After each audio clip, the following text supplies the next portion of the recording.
acca bëgg nañ leen koy defalee mercredi ak samedi bu jot tey nag ndaanaan la ñuy fàttaliku muy Yaxya Diop Yékini ñu seetaan tuuti ci ay combat am ñu nga ci jàpp ba oui hop oui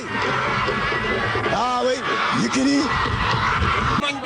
door na Bombardier taxabal na ko Yékini taxabal na ko po 5-5 ring arbitre bi sifflé na Yékini Balla Gaye daw na doon Yékini Balla Gaye ak Yékini Balla Gaye war na ko ndomba Balla Gaye war na ko ndomba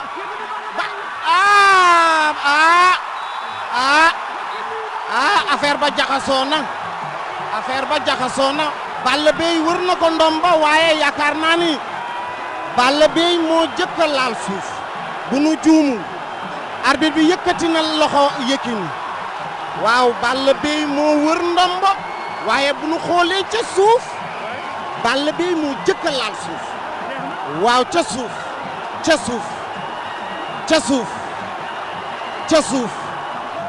Tyson ouvre les hostilités et à la surprise générale, la bagarre est largement favorable à Yékini avec une droite qui fait mouche. Tyson n'a plus le choix, le corps à corps s'impose. Pour ceux qui se demandent encore à quoi sert la frappe dans la lutte sénégalaise, voici la réponse.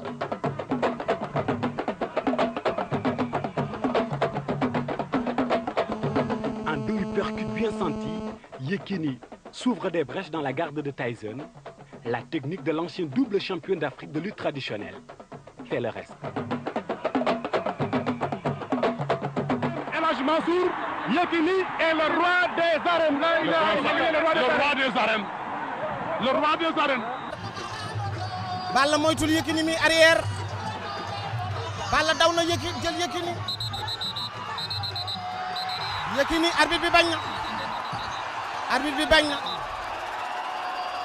Balla ngay dóor Yékini ngay jàpp ca ngemb la Yékini koy plaqué Yékini ko bëgg na koo sotti biti Yékini jàpp na ci ngemb li yëkkati na ko